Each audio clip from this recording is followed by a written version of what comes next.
Gostaria de informar mais uma vez para vocês a programação da CEB, das suas reuniões, para que aqueles que estão conhecendo o trabalho da casa pela primeira vez possam participar dos grupos de estudo e trabalho. A CEB oferece na segunda-feira, às 20 horas, um curso básico de Espiritismo sob a coordenação de Roberto Quadros e Tânia Lobo. Na terça-feira, para os médiuns trabalhadores da casa, um trabalho quinzenal, um grupo terapêutico sob a coordenação das psicólogas Mireia Carvalho e Márcia Lima. Na quarta-feira, às 19 horas, um estudo do Evangelho segundo o Espiritismo com a coordenação de Lídice Quadros e Mauro Oliveira.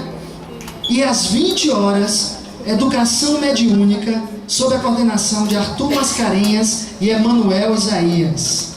No sábado, às 16 horas, a Juventude Espírita, sob a coordenação de Ariston Quadros e George Vladimir.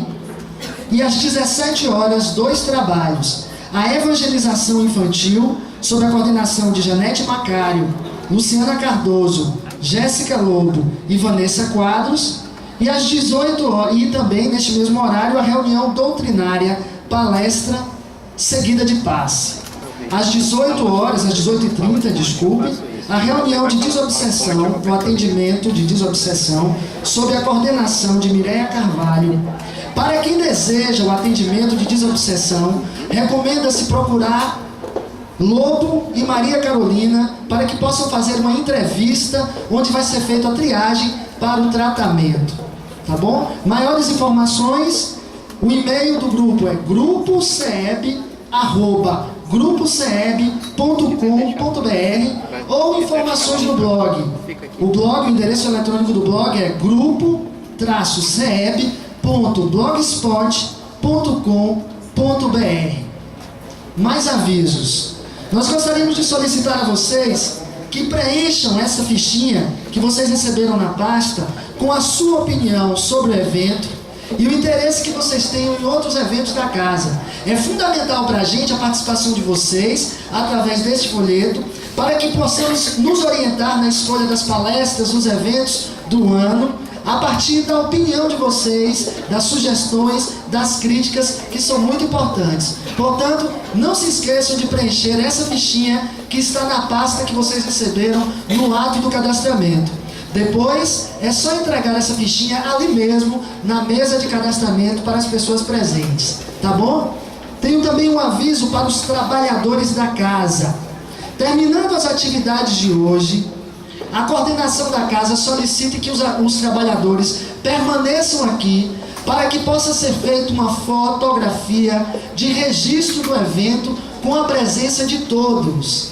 Portanto, os trabalhadores da casa, aqueles que estão trabalhando no evento, por favor, após o evento, permaneçam aqui para que possa ser feita uma fotografia de registro desse seminário, desse tributo a Kardec 2012.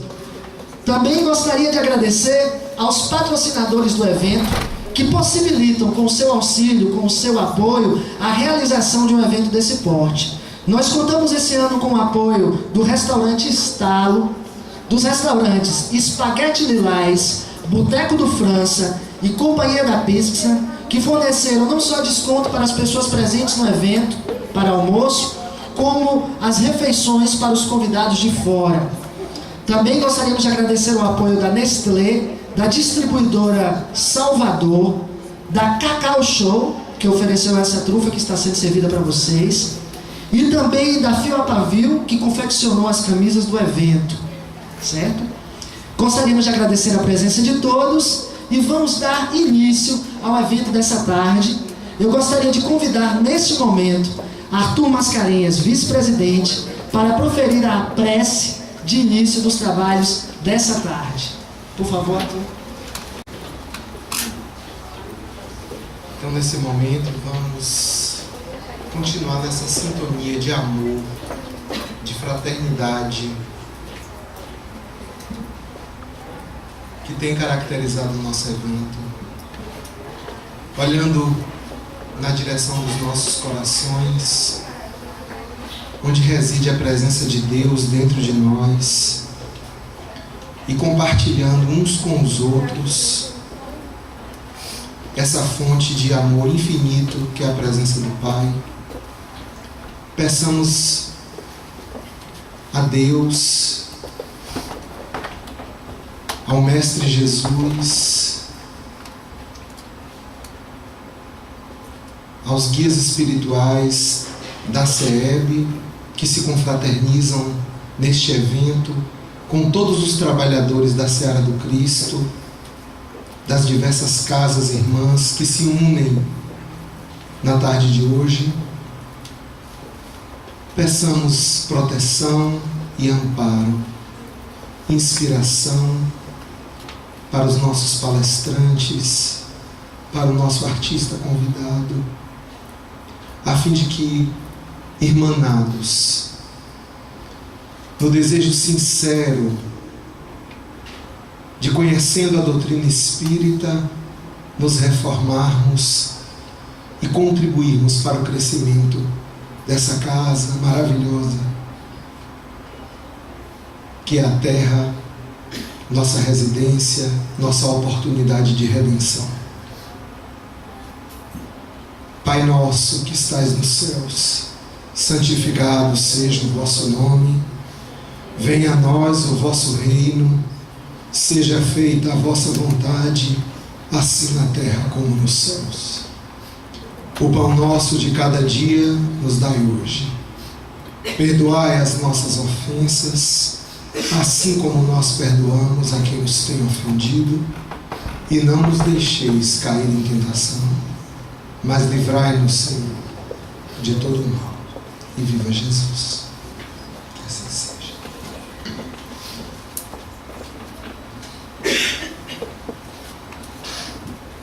Bom, para começarmos os trabalhos dessa tarde, nossa primeira palestra com o nosso já parceiro da casa, Francisco do Espírito Santo Neto, médium espírita de Catanduva, São Paulo, tem como instrutor espiritual o espírito Hamed, conhecido de todos vocês pela literatura, é formado em administração de empresas com formação completa em programação neurolinguística, trabalha ativamente na divulgação do espiritismo, não apenas através da escrita, como também da realização de palestras em todo o Brasil e também no exterior.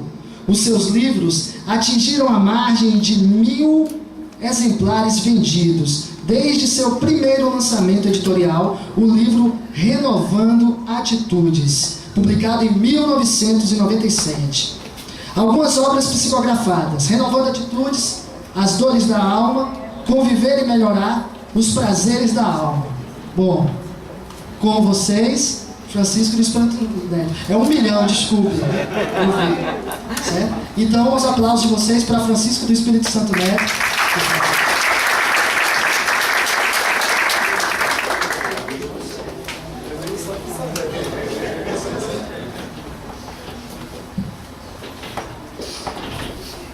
Meus amigos, meus companheiros de Ideal Espírita, muita paz a todos, sejam bem-vindos. E diz a lenda oriental que o casal divino Shiva e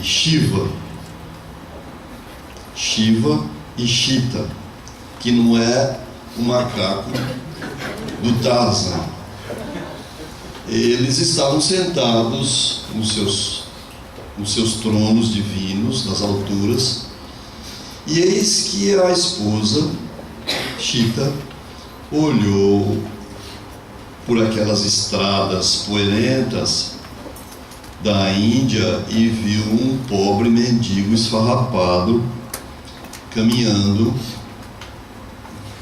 com roupas rotas, e ela, condoída, ela se aproximou do marido e disse: Shiva, eu gostaria que você depositasse um saco de ouro neste caminho, para que esse pobre homem pudesse ter um material para a sua sobrevivência, para uma vida melhor. E Shiva disse assim: não posso fazer isso, eu não posso dar isso a ele, porque na realidade você bem sabe que nós não podemos dar para os outros as coisas têm que ser conquistadas. Falou: mas eu estou com pena, dê para ele, ceda em meu favor. E ele cedeu e colocou então naquele caminho que ele estava indo, aquela estrada, um saco de ouro no meio da estrada. E esse homem foi se aproximando e os dois observando. Quando ele se aproximou, ele se afastou e passou de lado. E disse de si para consigo: que bom que eu vi essa pedra no meio do caminho, porque as minhas sandálias já estão muito podres, e qualquer tropeção, qualquer batimento ali, eu ia ficar sem as minhas sandálias. E passou e continuou na sua pobreza, na sua indigência, na sua dificuldade. Essa história bem mostra o que é um dos slogans da camiseta ou dos folders aqui do evento. Cada um vê o que pode ver, cada um escuta o que pode escutar, porque nós, muitas vezes, nessa nossa ânsia de dar as coisas a alguém, nós achamos que a pessoa vai melhorar, dando simplesmente por dar. Mas, como já diz o velho ditado popular, e todos vocês sabem, nós devemos ensinar as pessoas a ter, a conseguir, a conquistar e tudo mais. Então, digo para vocês, a minha pretensão nessa tarde não é dar um material goela abaixo para vocês, para que vocês saiam daqui com a verdade imposta por mim, com a minha verdade. A nossa intencionalidade é fazer com que vocês levem esse material e analisem, como todos os oradores aqui já disseram. Através dessa análise, dessa reflexão, vocês poderão então olhar e ver o saco de ouro que está no caminho de vocês, tomar posse desse saco de moedas de ouro para si mesmo, porque é preciso ver. Se nós não vermos, de nada adianta. E ainda reforçando essa questão, é preciso que a gente então vá para dentro de nós mesmos, né? E simplesmente não pegue do outro aquilo que escutou, aquilo que chegou só nos seus ouvidos, nos seus tímpanos, né? É preciso que nós possamos fazer uma introjeção, uma introspecção dos ensinamentos. Vencendo os obstáculos, trabalhando os nossos conflitos, como que nós poderemos então deixar as nossas dores da alma? Ninguém vai fazer isso por nós. Nem mamãe, nem papai, nem Mireia, enfim, nenhuma casa espírita vai fazer isso por nós. É um trabalho que compete só nós fazermos por nós mesmos. A grande finalidade do ser humano na Terra é ele mesmo se autopromover, ele se descobrir como ser eterno. Porque o primeiro passo, quando você descobre que você é um ser eterno, você já muda o panorama da vida. Eu fico abismado como alguém pode chegar ao mundo espiritual e continuar sendo um sofredor. E quando você chega no mundo espiritual, você percebe: eu não morri, eu estou vivo. Isso já é um motivo de alegria. Imagine nós com toda essa carga, todo esse medo que nós temos de morrer, e você desencarna e de repente você vê que está vivo. Que é maior tesouro, que é maior alegria para nós. Mas quando nós somos obtusos, a gente desencarna, nem percebe que desencarnou e que está vivendo, acha que continua na própria vida medíocre que vivia. Então, Eu fico pensando, milhares, quando nós atendemos, eu sou desde novinho, não que eu seja velho, mas desde novinho eu trabalho como médium e escuto na mesa de desobsessão os espíritos sofrendo e reclamando e querendo falar assim, mas Cristo de Deus, você está vivo, já é uma maior bênção, você é eterno, você é imortal, você tem uma vida, você tem a eternidade pela frente, já isso é uma bênção. Mas o que nós encontramos não é essa realidade.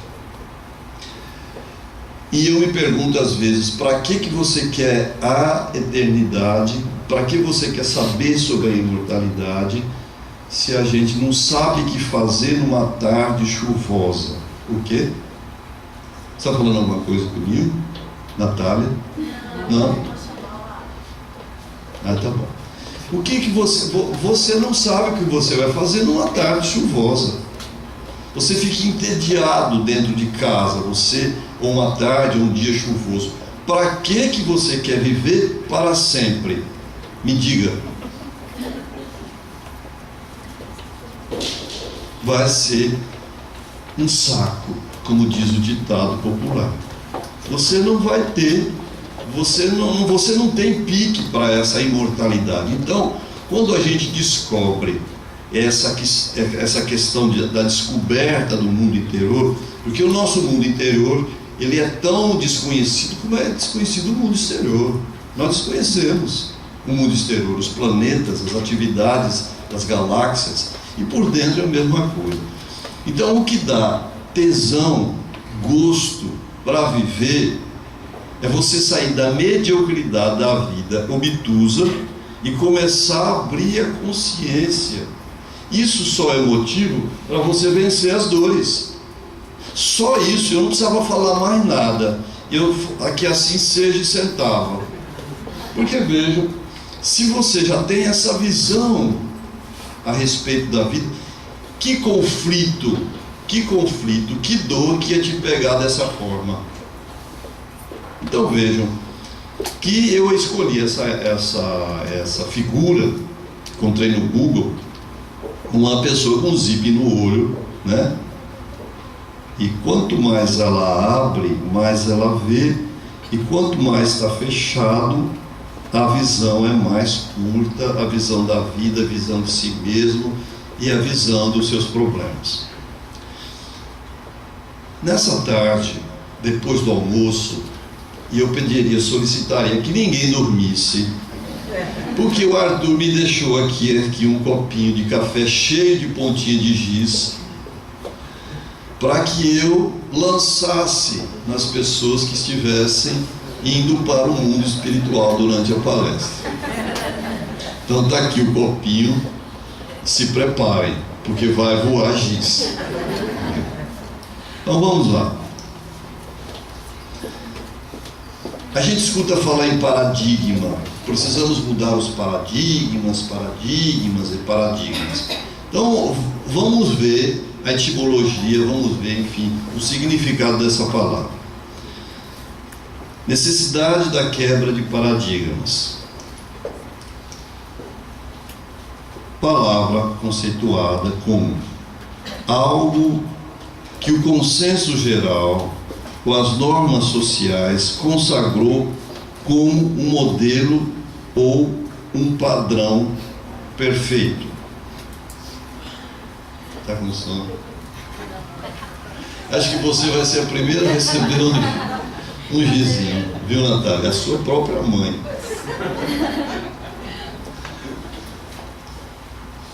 O que é paradigma?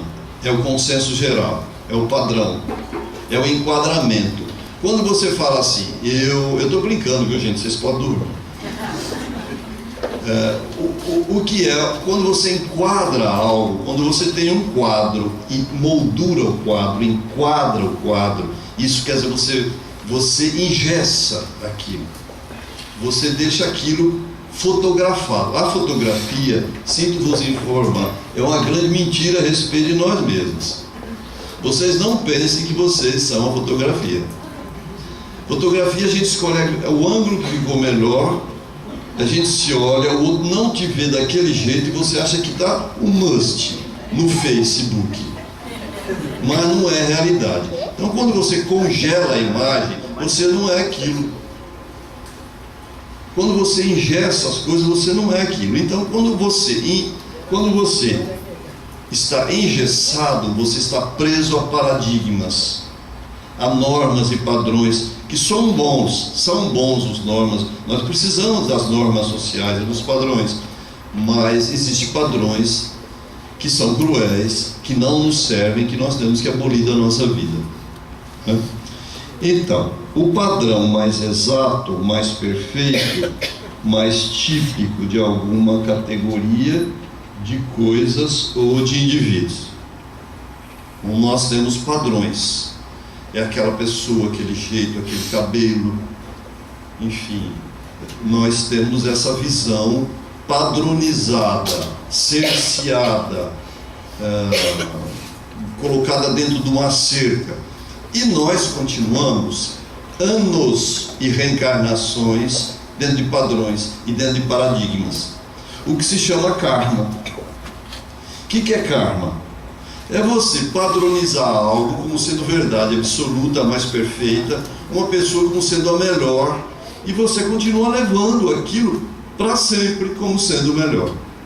Você pode desencarnar e continuar com aquela pessoa como sendo padrão. E quando isso acontece, isso é uma obsessão, porque aí você vai perseguir a pessoa que não está com você, que você acha padrão, que você viveu com ela, mas teve problemas, porque ela não te quis, ou enfim, a morte o separou, e nós temos esse padrão exato. Não tenham padrões. É preciso que a gente tenha constantemente essa máquina que remodela, que ressignifique as coisas, sempre ressignificar as coisas. Isso me serviu até agora. Será que está me servindo agora? Isso minha mãe disse que era bom. Será que é bom para mim agora? Isso meu avô disse que era ótimo. Será que isso é ótimo para mim? Quebre os padrões. Mude tua pasta dental, mude teu sabonete, entendeu? Porque você estabelece que a tua pasta de dente é a melhor. Estou dando exemplos banais. E você continua usando aquela mesma pasta. Quando existe na prateleira do supermercado pastas melhores e mais gostosas, mas você continua com aquela. Cabeleireiro, sempre o mesmo. Hoje em dia, qual que é o padrão? Será que todo mundo fica bem de cabelo esticado?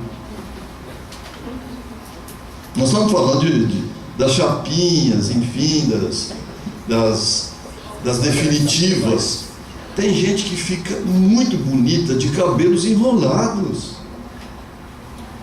Mas hoje o padrão é nem que for uma casinha de sapé lá em cima da cabeça do indivíduo, o pessoal acha o máximo. Então hoje em dia não tem mulher, vocês, se eu estiver mentindo, vocês me digam, não tem mulher que não tenha cabelo liso. Isso é padrão, se estabeleceu isso. E você não vê o que fica bom para você, qual o melhor para você. Daqui a pouco o homem vai fazer chapinha, ele ali já está dizendo que ele tem vontade. Brincando, né? O Pedro, vejam que tem pessoas que ficam bem. Então qual que é o teu tipo? O que eu preciso? Se a gente tem essa coisa com roupa e com cabelo, a gente também sabe qual é a melhor pessoa para conviver. A gente sai do padrão, o melhor centro. A gente começa a ter a própria interpretação da vida por si só. O problema é você ter a interpretação da vida do outro, que você estabeleceu como padrão, e que você fica na mão dele. E como nós somos carentes, nós queremos aprovação. Quando alguém nos aprova, nos acolhe, nos abraça, nos beija, nos amassa à noite, a gente faz tudo para ele e cata o padrão do outro como sendo o seu. É aí que começam os problemas, as dificuldades. Então, para que a gente vença as dores da alma, uma das primeiras coisas que nós temos que fazer é romper os paradigmas. Consegui explicar o que é paradigma? Ficou entendível? Ficou compreensível? Eu não sei explicar mais difícil que isso, porque também não sou uma pessoa difícil e complexa para falar. Então, assim, o básico, o paradigma é o padrão estabelecido socialmente. E a gente vai quebrando muitas vezes os paradigmas através dos tempos com dor. Com dor. Com muita dor, com muito sofrimento. Mulher desquitada, não presta. Vejam, gente, na minha época de mocidade, qualquer mulher que se separasse ou que fosse mãe solteira era vista com maus olhos. Hoje em dia, quem liga para isso? Se quebrou esse paradigma, não em absoluto, mas relativamente se quebrou. Mas veja, quanta gente se matou, quanta gente sofreu até a última gota para não se separar do marido, para não ser mal vista. Quantas pessoas se seguraram a sua sexualidade, os homossexuais, quantas pessoas se suicidaram, quantas moças, quantos rapazes, por causa do paradigma do que é certo e errado. Hoje em dia nós não temos isso. Uma moça que ficava noiva, não isso na minha época, mas na época da minha mãe, que ficasse noiva durante 4 anos, 3 anos, se o noivo as deixasse, ela não arrumaria com certeza um grande partido. Ela era só arrumar enrosco. Por quê? Paradigma. Uma moça que ficou noiva tinha que casar com aquele. O que ela fez com aquilo? Já ficou noiva, já deve ter aproveitado, já ter feito, sido muito beijada. Na época que se beijava muito a noiva, hoje em dia a noiva já foi levada para a eternidade faz tempo, se é que vocês estão me entendendo. Entendeu? Então vejam, como nós vivemos coisas banais, sofrendo por coisas banais, mas eu não sou modelo. Vocês querem ser infelizes? Leia a revista Caras. Você quer ter problema, dificuldade, conflito, dores da alma? Compre, não sei se todo mês, uma revista Caras. Você olha aquelas ilhas, o Palácio de Caras, lá na França, os móveis, você chega na tua casa e vê teus móveis, você começa a entrar em depressão. Aqueles artistas retocados, maquiados, entendeu? Que as pessoas são pintadas com brocha, sabe? Pega a brocha, enfia na base e passa na perna para sumir defeito. A gente vai se achando um lixo. Por quê? Padrão. Na época, na Idade Média, as gordinhas eram bem vistas e amadas, e eram as pessoas ricas que comiam bem e que viviam na sombra e água fresca. Hoje em dia, qual é o padrão? Mudou-se. Magras. Hoje em dia, rico come alface, uma alface, e pobre enche a pança, até estufar. Por quê? Muda o padrão. Então, assim, a branca e gorda não tomava sol, comia bem, estava protegida. As mulheres que eram magras e queimadas na Idade Média eram pessoas pobres e que não eram padrão. O padrão era gordinha. Então vejam vocês como é que mudam. Para que eu tenho que ser magrinho, que nem um palito? Quer dizer, eu tenho que ter a minha estrutura, eu tenho que me olhar e gostar de mim. O padrão nos confina, o padrão nos machuca. O padrão é como você sentasse dentro de um sarcófago e você tivesse que caber dentro daquele sarcófago milimetricamente, porque é o padrão estabelecido. E você sofre com isso. E você vai para o consultório, e você vai para os florais de bar, você vai para a cristaloterapia, você vai, enfim, você vai. Se você não abandonar essas coisas e não perceber por si só, você vai viver em paradigmas e você vai viver nas dores. Tudo ok? Compreensível? Posso tocar para diante? Exemplos: padrão moral, padrão de conduta, padrão de sentimento, padrão de valores, padrão social, etc. e tal. que você sentiu na noite de núpcias? Todo mundo quer saber. Quando? Noite de núpcias era noite de núpcias. Entendeu?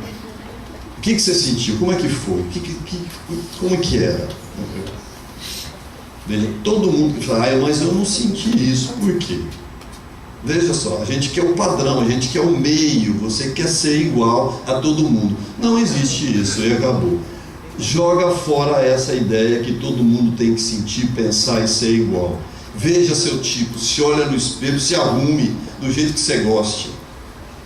Hoje em dia todo jovem anda com calça no meio da bunda e aparecendo cueca. Isso se via na Europa há 10 anos, há 6 anos atrás já usava-se, agora está usando muito aqui. E geralmente as pessoas que mostram cuecas, os rapazes que mostram cuecas, com cuecas bonitas e caras. Hoje em dia você vê cada cueca que é para acabar com Goiás. Para que aquele indivíduo está usando aquela cueca, mostrando para todo mundo ver? Para ver o quê? Um trapo? Para que a pessoa que é gordinha quer usar uma blusa apertadinha? Para ficar sonho? Conhece sonho? Fica escapando para tudo que é lado. Você dá um sonho, bem, cuidado, que talvez não seja o sonho que você pense. O sonho geralmente é aquelas dobras que está, né? A pessoa quer usar e usa. Se usar e se sentir bem com aquilo, que seja feliz. Mas veja, é padrão. Nós não temos uma vida própria. Jung dizia o seguinte, que quanto mais o pensamento da massa age sobre nós, a gente perde o sentido da individualidade e fica massificado. O que é ser massificado? É andar como todo mundo quer que você anda. E você anda, e você obedece. Então vamos lá. Eu vou pedir para o Mauro ler para mim em voz alta isso. O que é moral ou imoral é relativo, em se tratando de costumes e regras sociais, porque em cada tempo, em cada era e em cada povo mudam-se as leis sociais, mudam-se os valores, muda-se a moral social. Então vamos lá. Vou dar um exemplo básico para vocês sobre o que é isso. O que é moral e o que é imoral muda porque é relativo, né? Na época, Moisés estabeleceu o seguinte, porque ele tirou um povo muito pobre, muito ignorante, muito sofrido do Egito, né? E ele, como homem sábio que era, conhecedor das coisas, vivia na corte do faraó, enfim, ele sabia o que dava doença, o que não dava, o que tinha problemas, o que não tinha problema. Então ele estabeleceu assim, era uma coisa social, né? Os homens, é preciso que eles cortem o prepúcio, ou seja, do pênis, porque eles sabiam que na realidade um pênis sujo ele pode provocar na mulher algum tipo de câncer na trompa ou na vagina, que hoje em dia é uma coisa descoberta e falada. Não estou falando besteira, não. Ele já estabeleceu isso. Isso se tornou com o tempo, ela foi social, depois se tornou uma lei divina. Porque todo religioso judeu tinha que ser circuncisado. Porque era a ordem de Deus. Porque o outro começou como sendo uma ordem social, mas através dos séculos muda-se. Os valores mudam. Então, o que existe em nossa vida é que nós obedecemos, e é isso na realidade. Então, o que é moral, o que é imoral? Na época das nossas avós, eu já até disse isso aqui, as nossas avós, ou bisavós, melhor dizendo, elas não faziam depilagem das axilas. Faziam. Era normal não se fazer, nem das pernas, nem das virilhas, nem de outros miúdos a mais. Hoje em dia é padrão toda mulher ter axila depilada. E as que não depilam são Hã? Como? Fala alto. Não escutei. Ribes, riponga. Muitas pessoas são porcas. Olha aquela porca. Quando a gente via a Rita Lee dançando e com aquele cabelinho embaixo do braço, olha a Rita Lee, né? Vejam, são coisas idiotas, mas muitas vezes nós temos valores aqui dentro de nós que são guardados, segregados, são guardados em segredo profundo, porque a gente não quer mudar, tem medo que o outro veja. Então você quer entrar no padrão. Isso é padrão. Uma mulher que saísse, minha mãe dizia que quando ela ia para São Paulo com mocinha, ela tinha que ir de chapéu e de luva. Hoje em dia que mulher que sai de chapéu e de luva, nem em casamento mais, porque antigamente se usava luva em casamento, hoje em dia se usa. E uma mulher que não usasse chapéu e luva não era uma mulher bem vista, não era uma senhora socialmente bem vista. Vejam vocês como é que é. Na minha época de adolescente, de menino de 12, de 13 anos, a gente era louco para usar calça comprida, porque eu usava calça curta. A minha primeira calça comprida que eu pus, eu fiquei feliz da vida. Veja como que vai mudando as coisas. A gente ia para a escola antigamente com uniformes, todo mundo igual. Não é na época de vocês, porque hoje em dia todo mundo vai para a escola com a roupa que quer. Mas na minha época a gente ia com roupa. As mulheres com saias azuis, pregueadas, blusinha branca. Homem também tinha sua roupa, desenho, blusa caque, calça caque.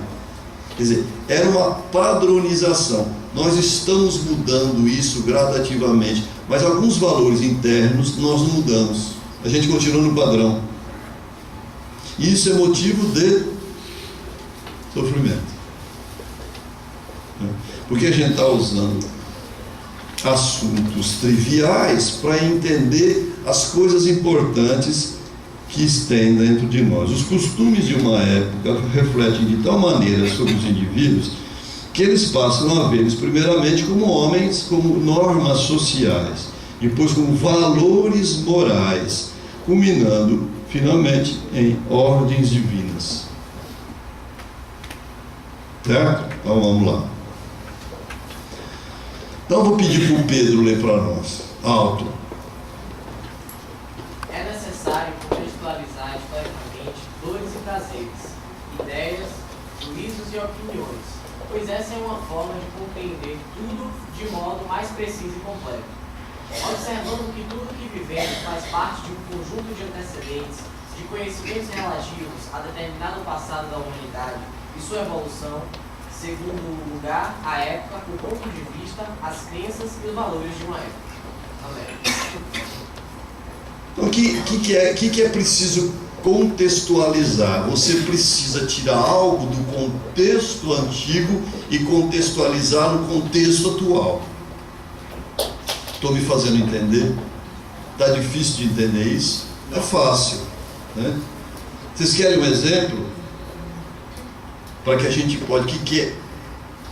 Para você contextualizar uma coisa que está estabelecida, vocês devem perguntar sempre: quem disse, quando disse, por que disse e para quem disse. Você tira do contexto, você acaba com o contexto. Você diz, fulano não presta. Quem disse? Quando disse? Por que disse? Qual é a situação que se foi colocada? Você contextualiza, você tira aquela situação do contexto que aconteceu e você põe no outro contexto. Deu para entender, Pedro? Como que vocês acham? Deixa eu ver aqui. Marcos. Eu estou de óculos, mas assim mesmo tenho dificuldade de enxergar longe. Então estou tentando ver as... Maria, está dando para entender?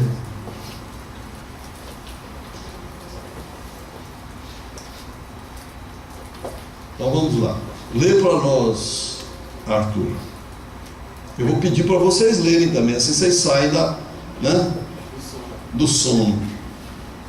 É preciso perceber como os padrões e normas consequentes à sexualidade, ao perdão, ao amor, à religião, foram mudando ao longo da história, fazendo pontes por todos os acontecimentos sociais, econômicos e políticos de cada época.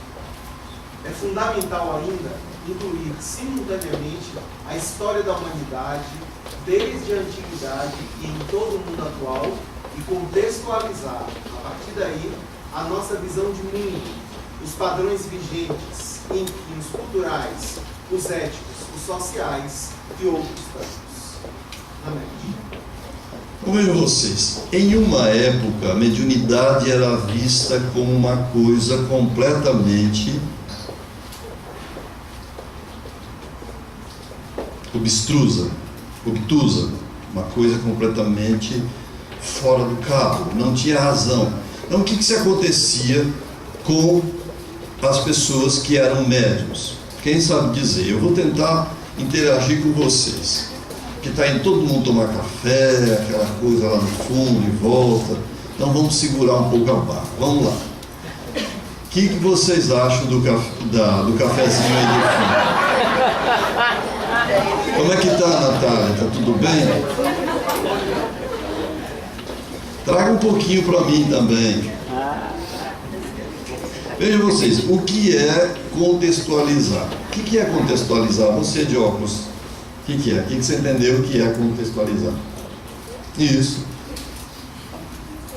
Não sabe. Não sabe explicar. Quem saberia explicar com as suas palavras o que é contextualizar? Colocar o fato diante daquela cultura, os pensamentos vigentes da época, da população, aprofundar aquele acontecimento, depender de onde aconteceu. Quem eram aquelas pessoas? O que elas estavam vivendo? Qual momento? Estava vivendo uma guerra? Estava vivendo pós-guerra? Conflitos? Que cultura eles tinham? Que religião? Isso, ótimo. Então, qual a cultura, a religião, onde eles estavam, que povos que eram, o que eles viviam, quais eram as leis que eles viviam, o que era estabelecido lá. Nós não podemos julgar um povo que, quando os filhos nascessem defeituosos, indígenas, índios, tribais, os filhos eram jogados fora. Por que para que servia filho? Para a guerra e para trabalhar. Eu não estou dizendo que isso seja correto. Para nós isso é uma violência, mas para a época tinha um sentido. Dá para entender como é que é? Se você pega uma japonesa que põe um sapatinho de chumbo para o pé não crescer, que é um motivo de ser bonita, pezinho pequena, hoje em dia nenhuma mulher usa sapatinho de ferro ou de chumbo. Usa um sapato desde ser de sandália, o pé fica assim. Então veja, o que é bonito, o que é feio, o que é... Então nós vamos mudando os nossos valores, e é isso que se precisa fazer, porque em cada época estava estabelecido algo, tinha um sentido. Obrigado. Não, tá bom, tá bom. Entendível, conseguiu entender?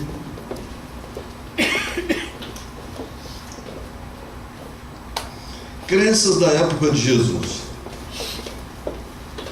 Então, vamos lá. Quem quer ler para mim?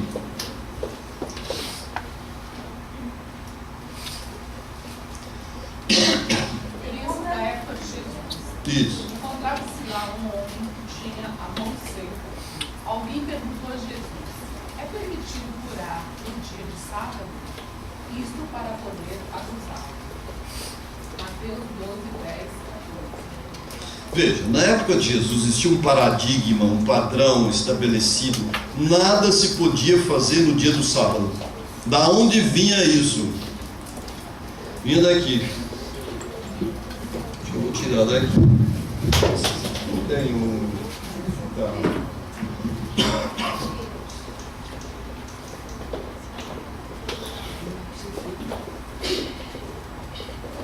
Olha lá.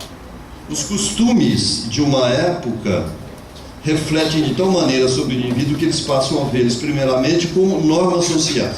Veja só, aqui para mim, ele ali está conversando outra coisa. Vejam vocês, normas sociais. Moisés tirou todo mundo do Egito que trabalhava de domingo a domingo. Disse assim: olha, precisamos ter um dia para descansar. Uma norma social, porque ele sabia que o povo era escravo e trabalhava de cabo a rabo. O que aconteceu? Era uma norma social, depois se tornou um valor moral, depois se tornou uma ordem divina. Até hoje nós temos o quê? Os sabatistas. Porque Deus disse que o sábado é do Senhor. Deus não disse para ninguém. Moisés estabeleceu isso. Então o que é que eu estou dizendo para vocês? Na época de Jesus tinha uma crença que ninguém podia curar no dia de sábado. Por quê? Por que você de brinco de argola? Você. Esse ar está terrível, hein? Mas da onde veio isso? Mas da onde veio? Qual é a raiz disso?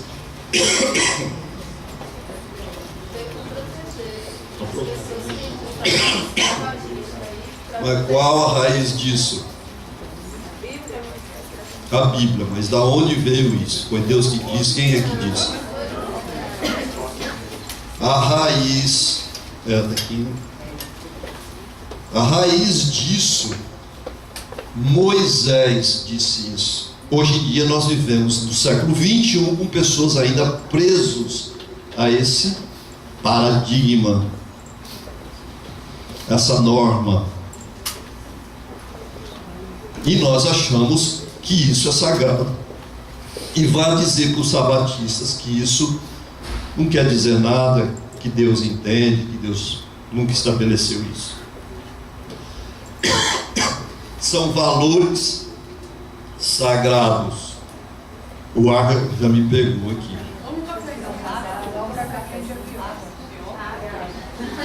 Água. Vejam vocês, dia de sábado, crenças de uma época. Então o que aconteceu? Jesus questionava os paradigmas, as crenças. Jesus disse o seguinte: Jesus respondeu: alguém entre vós que tendo uma única ovelha e se esta cair num poço no dia do sábado não irá procurar retirá-la? O que esse homem estava fazendo? Portanto, era a intencionalidade, era o amor. O importante não era o que foi estabelecido, padronizado, certo? Então, assim, quem não tira? Todo mundo tira. Eu vou deixar a ovelha morrer. Disse Jesus: não vale o homem mais que uma ovelha. É permitido, pois, fazer o bem no dia do sábado. Então Jesus disse então ao homem: estenda a mão. E ele estendeu a mão e tornou-a sã com a outra. Jesus curou no dia de sábado. Os fariseus, saindo dali, deliberaram sobre os meios de o matar. Veja só que a crença, o paradigma faz para nós. Não obedece, eu te mato. Mas você não mata literalmente a pessoa, porque hoje em dia não se mata mais. Existe e os direitos humanos, entre aspas, mas as pessoas matam de outra forma. E os judeus e os fariseus mataram homens inflexíveis. Hoje em dia nós temos um monte de judeus, de fariseus, e principalmente nas religiões. Por incrível que pareça, sim, nas religiões, fariseus. Mas não é fariseu simplesmente, é porque eu gostaria que vocês entendessem essa maneira de agir diante da vida, que é inflexível, não muda, sempre foi assim, sempre será assim, e tudo que eu preciso saber está aqui, debaixo da Bíblia. E nós não podemos também fazer isso com o Espiritismo. Tudo que eu preciso saber está nas obras básicas. Pelo amor de Deus, não saia por aí dizendo que as obras básicas, que eu não tenho o maior preço, e são os pilares da nossa doutrina. Mas nem tudo que está lá, quando foi dito, por que foi dito, quem disse, por que Allan Kardec disse. Porque senão nós fazemos do Pentateuco espírita uma Bíblia. Nós fazemos, como é que chama o livro sagrado dos muçulmanos? Alcorão, não é? Nós fazemos do Pentateuco espírita um Alcorão. Então, Jesus, quando ele questionava a crença, o paradigma, e aqui está muito bem questionado, os homens não entenderam e deliberaram como matá-lo. A força da crença. Os fariseus saíram dali e deliberaram sobre os meios de matar. E o mataram. Porque Jesus só não quebrou esse paradigma. Ele quebrou vários paradigmas. Mas como nós temos medo de quebrar os paradigmas sociais, mesmo na nossa casa, não é brigar com os outros, é você questionar a validade daquilo. Quem disse, porque disse, quando disse, para quem disse. E Jesus fazia isso, não com essas palavras. Então, como ele quebrou vários paradigmas, a gente comenta sempre, a mulher pega em adultério. Jesus quebrou um paradigma. O que se faz com essa mulher? Apedreja. Jesus que disse? Quem de vós vai ser pegado? Ele argumentou, quebrou o paradigma, gradativamente mudou. Mas mudou gradativamente, porque até hoje em dia uma mulher pega em adultério é uma coisa, e um homem pega em adultério é outra coisa. Mas ele quebrou o paradigma. Mas como a gente é mais que Jesus, a gente não quer quebrar o paradigma, porque se você não quer, na realidade, fazer o quê? Você não quer se dispor com o outro, porque você é mais santo, mais humilde. Justamente. Antonieta, justamente. Você não quer quebrar os paradigmas, porque você está rígido, você está cego. Shiva colocou um saco de moedas de ouro no seu caminho, você não viu, passou de largo, não pegou o ouro, porque você podia sair do teu conflito, você podia sair da tua dor de alma, mas você não quis sair, não porque você não quis sair conscientemente, por causa da tua visão obtusa. Você não quebra o paradigma.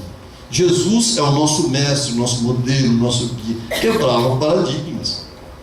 E quebrou outros tantos. Zaqueu, que era considerado rico. Mas Senhor, eu sou bom na casa de Zaqueu, eu vou. Mas o Senhor sabe que ele é isso, sei, mas vou. E essa mulher que está lavando os seus pés, enxugando com os cabelos e chorando e beijando os seus pés e se esfregando nos seus pés. O senhor não sabe que ela é prostituta? Sei, mas essa mulher muito ama, e quem muito ama, muito será perdoado. Desmonta. Jesus desmontava as pessoas. Jesus desmontava as pessoas, quebrava os paradigmas. Jesus é importante não só pelo que ele fez, mas pelo que ele falou. Então, veja aí, Mateus 12, 14. Jesus renovando a crença, porque logo em seguida ele diz assim: o sábado foi feito por causa do homem e não o homem por causa do sábado. Mudou a crença, completamente renovada aquele tipo de crença. E ainda muita gente hoje que se diz cristã não mudou esse tipo de atitude. Não mudou esse tipo de atitude.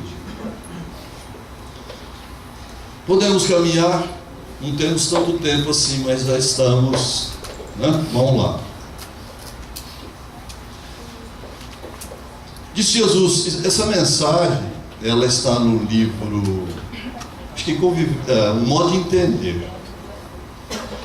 Disse Jesus, vai cair, irmão. Disse Jesus, o sábado foi feito para o homem e não o homem para o sábado. Ao dizer isso, diz Hamed, o mestre se referia ao antigo mandamento de Moisés, que impedia toda e qualquer atividade aos sábados, e que ele, por sabedoria e por ser desprovido de qualquer preconceito, entendia a serventia dessa lei para determinada época. Porém, queria agora mostrar aos homens que as experiências passadas são válidas, mas precisam ser adequadas, ressignificadas, modeladas à nossa necessidade da realidade presente. Então a gente muitas vezes está confinado, sofrendo muito, é muita dor, e não tem passe que tire isso, não tem desobsessão que tire isso. Deve ser algo obsessor, não deixa eu melhorar. Você tem que ver o que você está fazendo, ressignifique aquilo, não fica preso ao que o obsessor diz, porque ainda você joga para fora. Nada é para fora, tudo é para dentro. Quando você é obsessor disso, é fora. E Jesus só pediu para que a gente olhasse dentro. Quem tem olhos de ver, quem tem ouvidos de ouvir. Dentro, veja dentro, sinta dentro. A gente transforma a doutrina de Jesus numa doutrina de coisas de fora.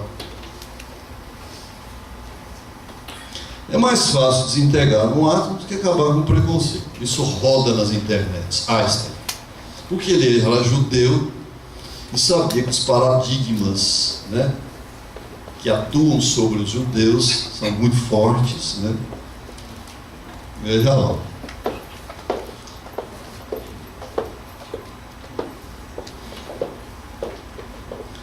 Pensar de um modo fragmentado traz dor, traz conflito, traz problemas.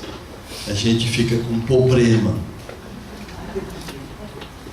porque você não vê a coisa de forma concreta, plena. Você não vê as coisas. Você vê como que está essa nossa figura aqui. Você vê nublado. Você não vê a realidade das coisas. Então, um modo de pensar fragmentado, você não vence os seus obstáculos e conflitos íntimos, você entra nas dores da alma. Então, o que diz Hamed sobre isso? Então, antes eu queria estudar com vocês alguma coisa que está na nossa vida de forma subliminar, encoberta, calada, presa, amordaçada e sempre voltando a incomodar, como diz Fagner. Lembra? Sentimento ilhado, preso, amordaçado, sempre volta a incomodar. Maniqueísmo. Vamos lá. É uma forma de pensar simplista, em que o mundo é visto como que é dividido em dois: o mal e o bem e o mal. A simplificação é uma forma primária de pensamento que reduz os fenômenos humanos a uma relação de causa e efeito, de certo e errado, disso, aquilo, que é ou não é. A simplificação é entendida como uma forma deficiente de pensar. Nasce da intolerância, do desconhecimento em relação à verdade do outro e da pressa de entender e reagir ao que lhe apresenta como complexo. O que é maniqueísmo? É um dualismo religioso, é um sincretismo religioso, fundado por Manes ou Mancaeus, na Pérsia, e foi amplamente difundido no Império Romano, no século III depois de Cristo e IV depois de Cristo, cuja doutrina consistia basicamente em afirmar a existência de um conflito cósmico entre o reino da luz, o bem, e o reino das sombras. Isso é o maniqueísmo. Então a gente vive entre esses dois conflitos. Porque quando você vai julgar alguma pessoa, a gente não tem a capacidade de julgar, mas a gente julga. A gente sempre diz assim: ela está certa. Não, ela está errada. Mas é a nuance que existe entre certo e errado. A nuance. Pega assim, preto e branco. Olha a nuance que existe entre o preto e o branco. Se você tem uma visão fragmentada, você só vê o preto e o branco, o certo e o errado. É ou não é? E inclusive a relação de causa e efeito também fica prejudicada, porque como a gente tem essa visão maniqueísta, você diz assim, ele fez errado, não, ele fez certo, e você não tem o meio termo, você não tem a flexibilidade, você não surfa. Sabe o que é surfar? Você não surfa nas coisas. Então, inclusive a relação de causa e efeito cai naquilo, inclusive, que o nosso Djalma disse. Está sofrendo, sabe por que sofre? Porque errou. Saiu do bem e foi para o mal. Maniqueísmo. Isso dirige a nossa vida. Constantemente isso está funcionando na nossa vida.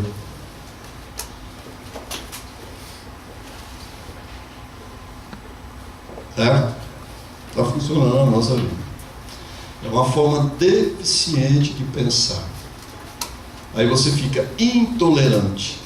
Porque você tem razão. A tua religião é certa. A minha religião é certa. A minha religião espírita é certa. Chico Xavier disse assim: no futuro, nós espíritas não pensamos que nós sejamos os tais. No futuro, a religião do futuro vai ser a religião cósmica do amor e de sabedoria. O que eu chamo de cristianismo total, diz o Chico. Então a gente fica brigando hoje em dia, inclusive por causa de religião. Isso é uma visão dualista. Nem o espiritismo vai ser a religião do futuro. Porque eu respeito muito o Chico. E se ele disse isso, eu acredito que ele colheu isso das suas experiências no seu trabalho com o mundo espiritual. Então, no futuro, nós vamos ter uma visão da vida completamente diferente. Ah, mas ele é espírita. Não, mas ele é protestante. Quer dizer, a gente vive nessa balança. Maniqueísmo.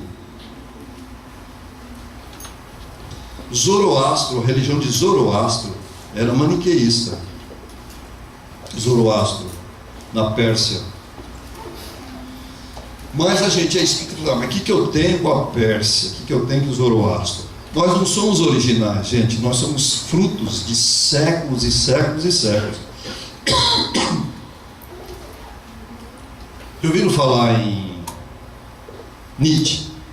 Obviamente, Nietzsche não era espiritualista, enfim, ele tinha lá suas teorias. Mas Nietzsche falava uma coisa bacana. Para você entender uma coisa, você precisa pôr na sua pele 600 anos no mínimo.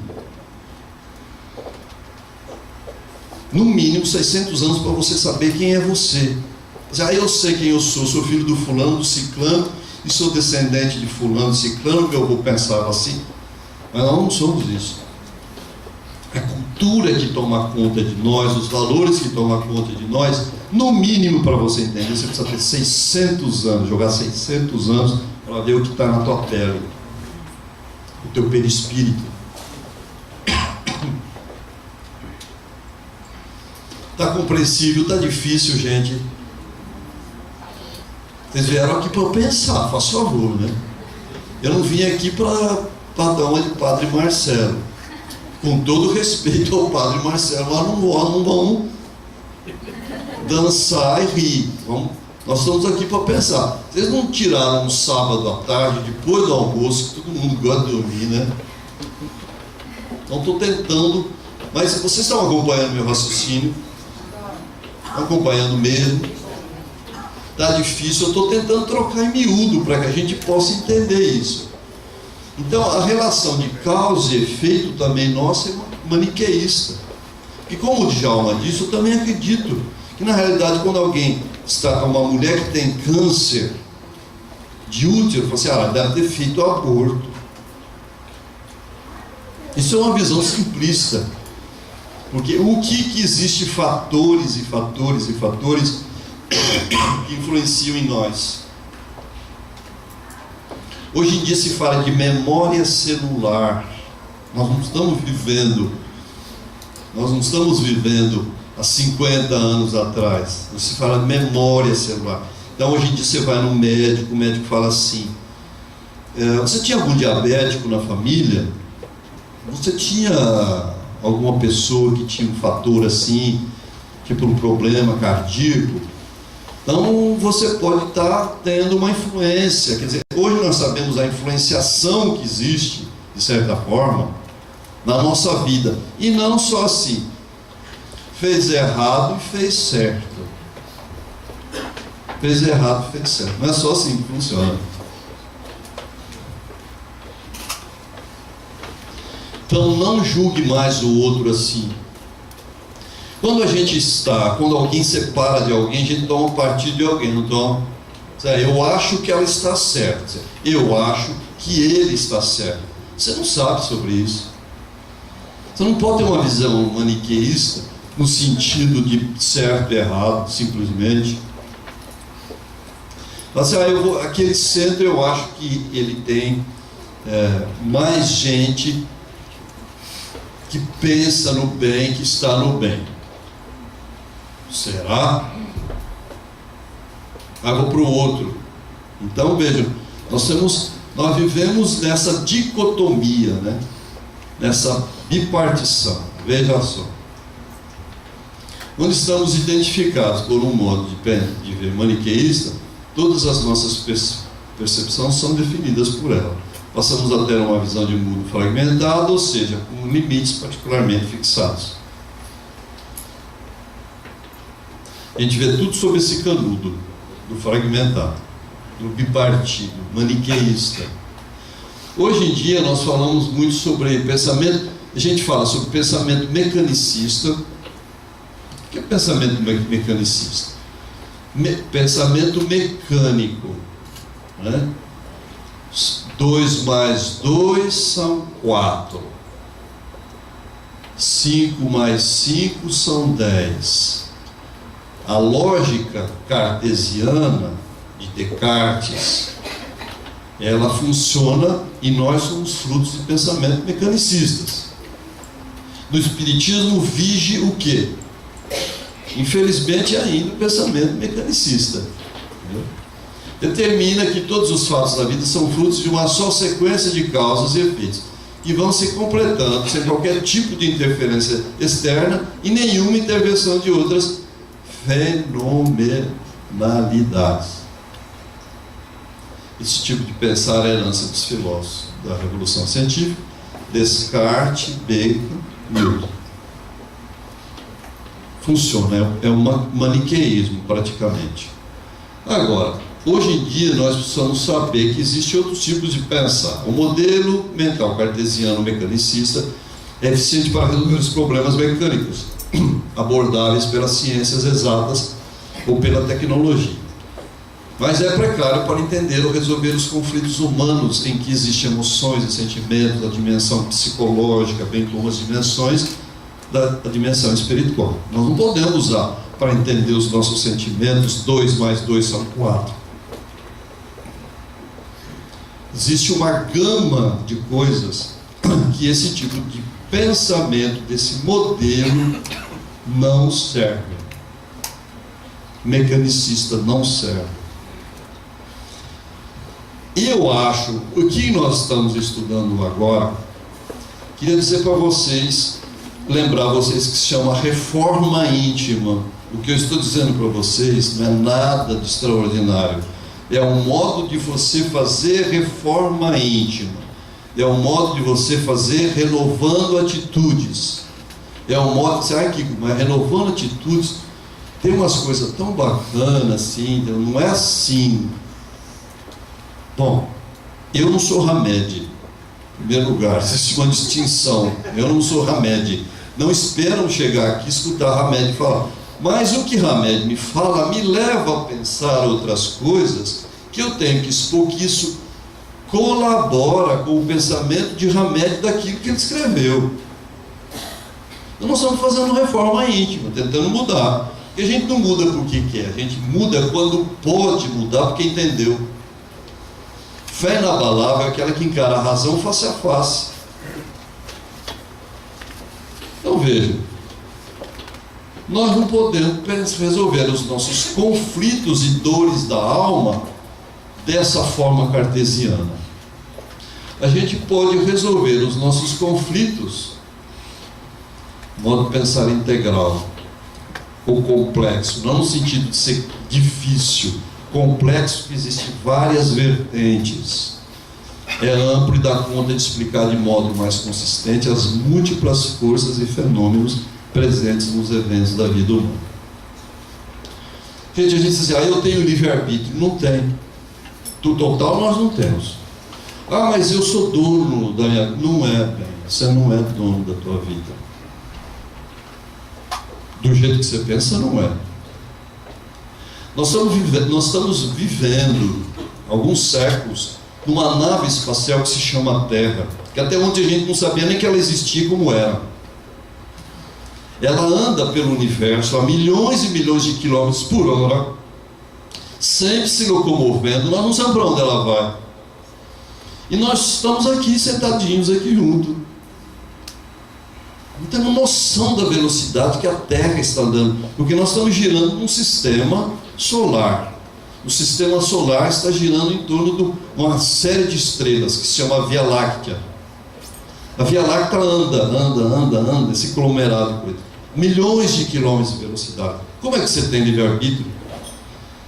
Total. Você tem livre-arbítrio minúsculo. E nem Deus ia dar livre-arbítrio para nós total, porque ia dar o quê? Para macaco? Nós somos ainda macacoides.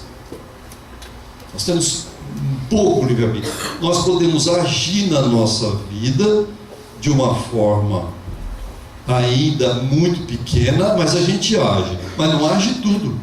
Não age tudo. Vocês acham que age tudo? Vocês acham que eu estou falando besteira?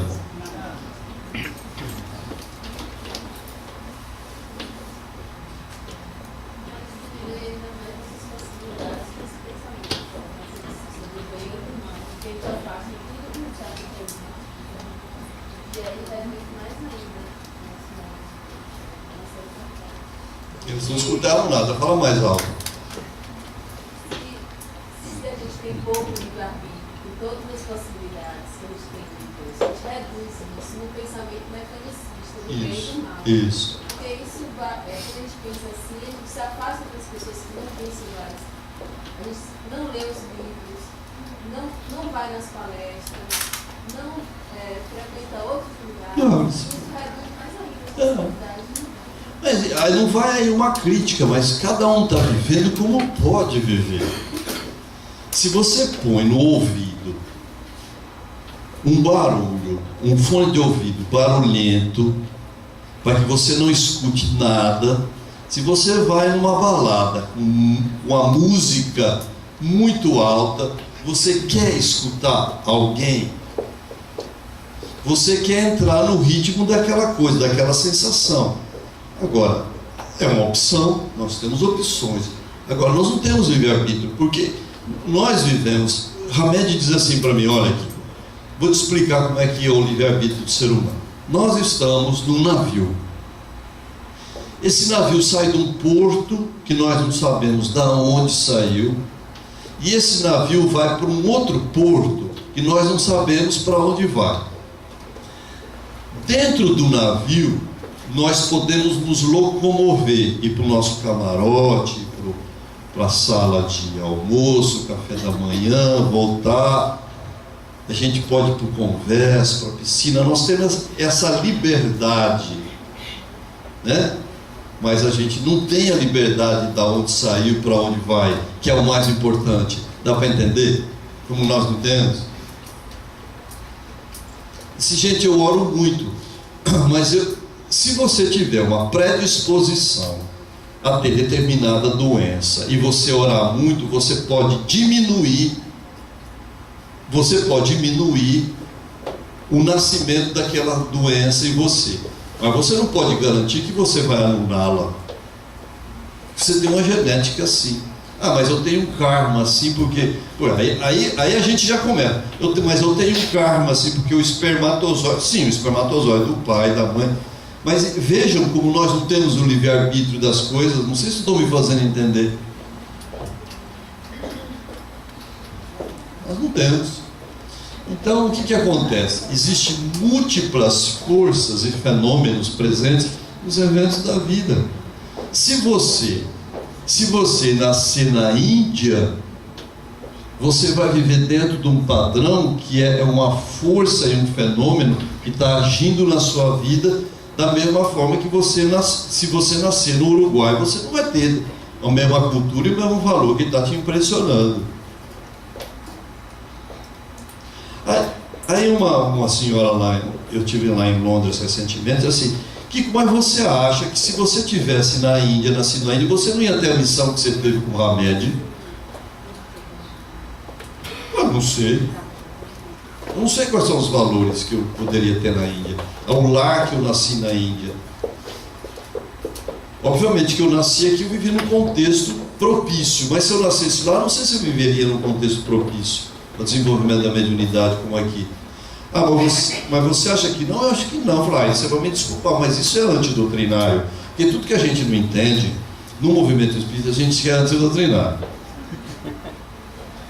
E quando você pensa muito e questiona muito, você está perturbado.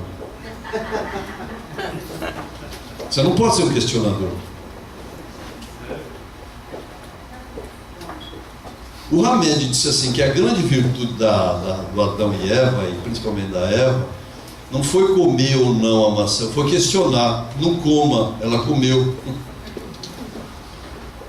Ela não obedeceu, ela comeu, porque ela queria saber o que era. E a gente ainda é vinha e Adão. Olha, viadão.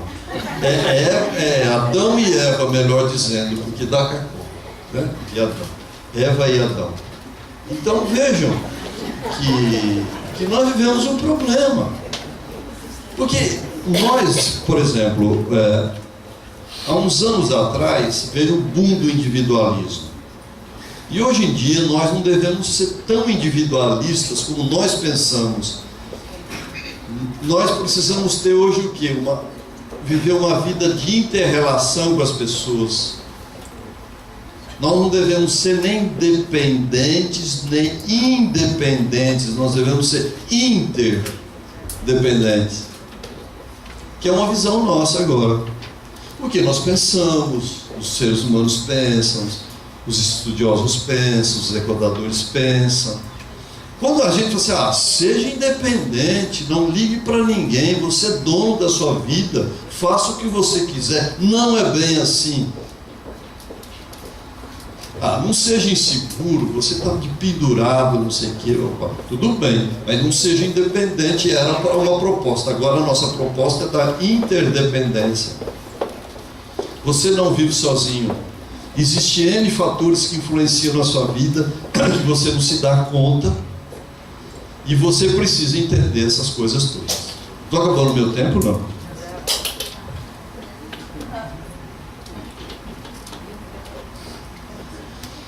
A experiência humana é um conjunto de aspectos biológicos, psicológicos, sociais, o qual não pode ser tripartido, é um todo integrado e não um conjunto de partes isoladas. Eu não posso ter uma visão só religiosa da vida e achar que a religião explica tudo. Preciso ter uma visão psicológica, biológica e social. Eu preciso saber de um pouco de antropologia. Rico, mas isso é tão difícil, eu não quero saber dessas coisas. Não sabe. Não quer saber. Você não quer saber, não sabe. Eu prefiro a gente viver sem essas coisas na cabeça. Sim, você não quer, vai. Mas alguém precisa dizer, vocês me chamam para falar aqui, eu tenho que falar alguma coisa.